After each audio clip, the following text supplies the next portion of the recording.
పండుగగా చేసి మరి 10 ఏళ్ల పాటు అద్భుతంగా వ్యవసాయాన్ని ఫార్మర్ ఫస్ట్ అనే నినాదంతో చివరికి జాతీయ పార్టీగా అవతరించిన అబ్ కీ బార్ కిసాన్ సర్కార్ అనే నినాదంతో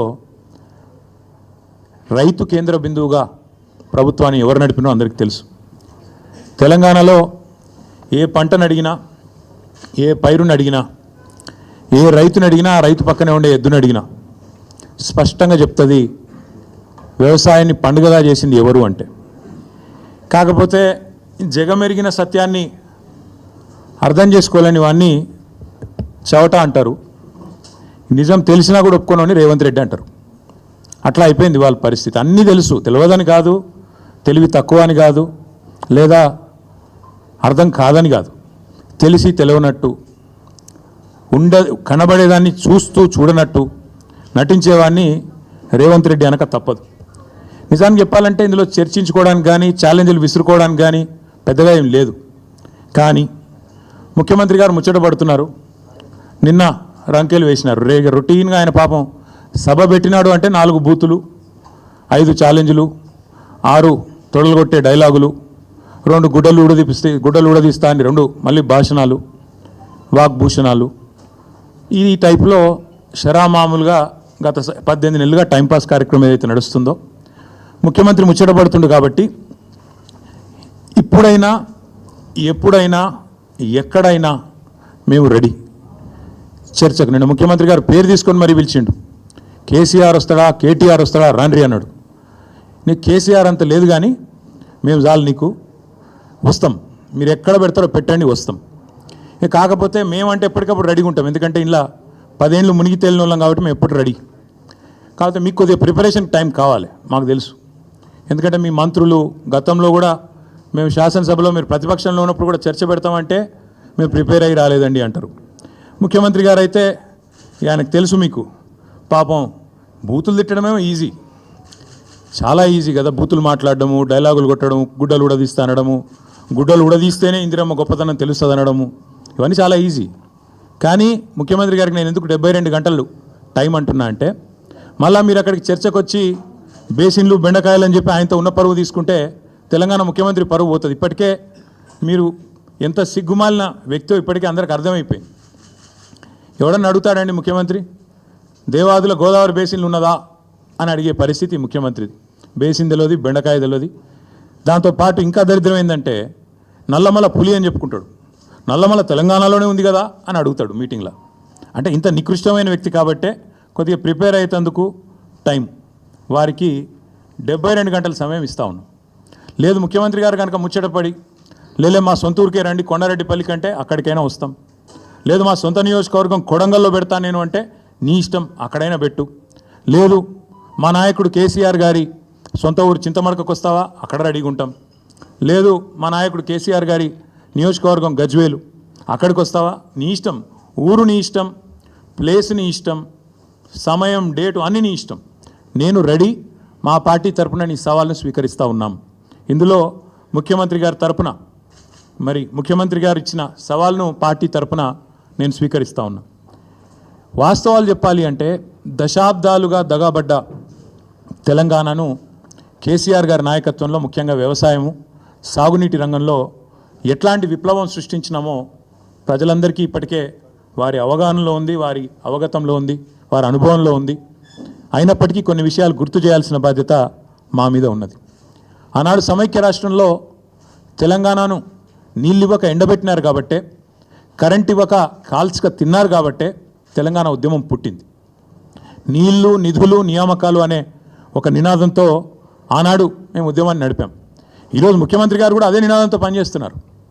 నీళ్ళేమో ఆంధ్రాకు పంచుతున్నారు, ఆంధ్రాకు పంపుతున్నారు, బనకచెర్ల పేరిట ఇంకో పేరిట.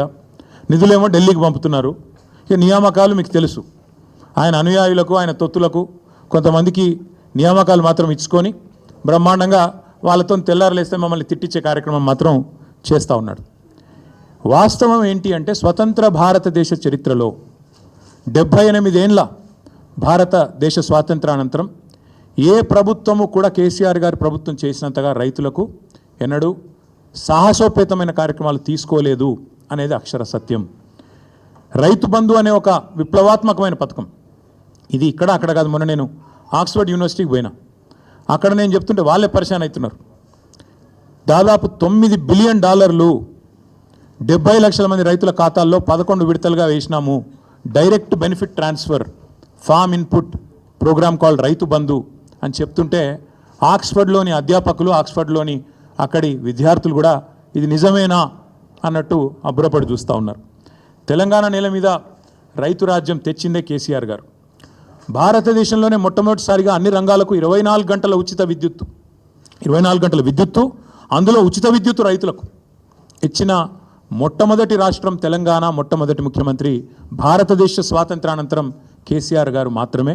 ఇది నువ్వు అవునన్నా కాదన్నా గింజుకున్నా గిలగిల కొట్టుకున్నా రేవంత్ రెడ్డి గారు, ఇది వాస్తవం నిలిచిపోతుంది.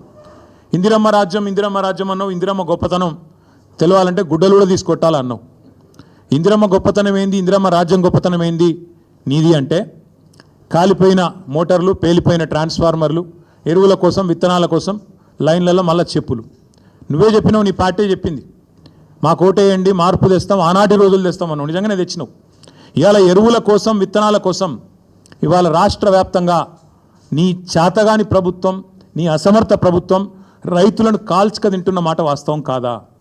నిన్నగాక మొన్న కొమరం భీం జిల్లాలో అక్కడ సిర్పూర్ అనుకుంటా అక్కడ ఊరు, అక్కడ వేల మంది ఆల్మోస్ట్ యుద్ధాలు చేసే పరిస్థితి ఒక ఎరువు బస్తా కోసం వచ్చిన మాట వాస్తవం కాదా?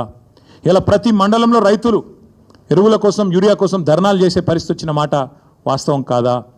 మీరు ఎరువుల దుకాణాలకు ఆధార్ కార్డు చూపెడితే ఎకరానికి ఒక బస్తా ఇవ్వాలని చెప్పిన మాట, మీ అధికారులకు ఆదేశం ఇచ్చిన మాట వాస్తవం కాదా? ఎరువులు కూడా పంచే శాతగాని నువ్వు ఇవాళ కేసీఆర్ లాంటి నాయకుడిని పిలిచి చర్చకు రా అని మాట్లాడితే నవ్విపోదురుగాక నాకేమి సిగ్గన్నట్టు ఇంతకంటే హీనమైన పరిస్థితి ఉండదు. అట్లాగే దశాబ్దాలు దగా చేసింది నీ ప్రభుత్వం కాదా? సాగునీటి ప్రాజెక్టులు కట్టకుండా రైతులను ఎండబెట్టి రైతుల ఆత్మహత్యలకు తెలంగాణను కేర్ ఆఫ్ అడ్రస్గా మార్చింది మీరు కాదా? అదే కేసీఆర్ గారు రైతుకు పెట్టుబడి ఇచ్చిండు, ఉచితంగా విద్యుత్ ఇచ్చిండు, చెరువులు నింపే మిషన్ కాకతీయ తెచ్చిండు, చెక్ డ్యాములు కట్టిండు, ఆఖరికి వాగులల్లో కూడా గోదావరి నీళ్ళని తీసుకొచ్చి పోసి ఒక మాంజీరా వాగులో, హల్దీ వాగులో, కొడెల్లి వాగులో వాగులు నింపిన ఘనత కూడా కేసీఆర్ దా కాదా? ఒక్కసారి గుర్తు తెచ్చుకోమని రేవంత్ రెడ్డి గారిని అడుగుతా ఉన్నాం. కరోనా సమయంలో దేశమంతా అతలాకుతలం అవుతుంటే ఆనాడు 7,500 ధాన్యం కొనుగోలు కేంద్రాలు పెట్టి ఆఖరి గింజదాకా కొని రైతులను కంటికి రెప్పలాగా కాపాడుకున్నది కేసీఆర్ కాదా? మార్కెట్ యార్డులకు ఇవాళ ధాన్యం వస్తే ఎక్కడ బోనస్ ఇవ్వాల్సి వస్తుందో అని ఎగ్గొట్టి దాచుకుంటున్నది నీ ప్రభుత్వం కాదా అని నేను అడుగుతా ఉన్నా. అట్లాగే ప్రపంచంలో ఎక్కడన్నా ఉన్నదా రైతు బీమా? ఒక రైతు చనిపోతే 5 లక్షల బీమా ఇచ్చే సంస్కారవంతమైన ప్రభుత్వం ఈ భారతదేశంలో కాదు, ప్రపంచంలో ఎక్కడన్నా ఉందా? అది తెచ్చింది కేసీఆర్ కాదా? ఇవాళ రైతు బీమా కూడా ఎగ్గొట్టి గత 3 నెలలుగా ప్రీమియం కట్టకుండా మరి ముఖం చాటేసి వేలాది మంది రైతులు ఉసురు తీస్తున్నది కాంగ్రెస్ ప్రభుత్వం కాదా? ఇట్లా 1, 2 కాదు, చెప్తే 100 విషయాలు ఉన్నాయి. మీరు ఆనాడు దశాబ్దాల మీ గొప్ప పరిపాలనలో, మీ ఇందిరమ్మ పాలనలో ఆనాడు చెరువులను మీరు తాంబాలాలుగా మారిస్తే, వాటిని ఎండబెడితే, మిషన్ కాకతీయ ద్వారా మళ్ళీ వాటిని ప్రాణం పోసి వాటి ద్వారా మొత్తం భారతదేశంలోనే ఇటు వ్యవసాయానికి ఊతమిస్తూ ఇంకోవైపు మత్స్య పరిశ్రమకు నంబర్ 1 స్టేట్ ఇన్ ఇన్లాండ్ ఫిషరీస్గా తీర్చిదిద్దింది కేసీఆర్ కాదా? 30,000 కోట్ల మత్స్య సంపద సృష్టించింది కేసీఆర్ గారు కాదా? ఏపీకి, ఆంధ్రప్రదేశ్కి ఉమ్మడి రాష్ట్రంలో కిందికి గోదావరి గలగలా తరలిపోతుంటే, ఇంకోవైపు కృష్ణమ్మ బిరబిరా పారిపోతుంటే ఆరతులు పట్టింది నీ పార్టీ, కిందికి నీళ్లను తీసుకుపోయింది నీ పార్టీ. కానీ పోరాడి తెలంగాణ సాధించి ఇవాళ తెలంగాణను ఆనాడు దాశరథి గారు చెప్పినట్టు ఒక్కొక్క బొట్టు, నీటి బొట్టును ఒడిసిపట్టి 1 కోటి ఎకరాల మాగాణంగా చేసింది కేసీఆర్ కాదా? ఇది తెలియదా ప్రజలకు? 2014 ముందు తెలంగాణ ధాన్యం ఉత్పత్తి ఎంత? 2023లో తెలంగాణ ధాన్యం ఉత్పత్తి ఎంత? ఇది తెలియదా? ఇవాళ బనకచర్ల ద్వారా మీ గురువు గారు చంద్రబాబు నాయుడు గారు తెలంగాణ రైతుల గొంతు కోసి మరి గోదావరి నీళ్లను మళ్ళీ కిందికి తీసుకుపోయే ప్రయత్నం చేస్తుంటే మీరు ఎట్లా వంతబాడుతున్నారో తెలంగాణ సమాజం చూస్తలేదా? తెలంగాణ రైతాంగం చూస్తలేదు అనుకుంటున్నారా? ఈ జలదోపిడిని అడ్డుకునే ప్రయత్న భాగంలో మీరు ఎట్లా ఆంధ్ర ప్రయోజనాలకు వంతబాడుతున్నారో ఇవాళ తెలంగాణ సమాజం చూస్తలేదు అనుకుంటున్నారా? ఒక్కసారి గుర్తు చేసుకోండి అని చెప్తా ఉన్నా.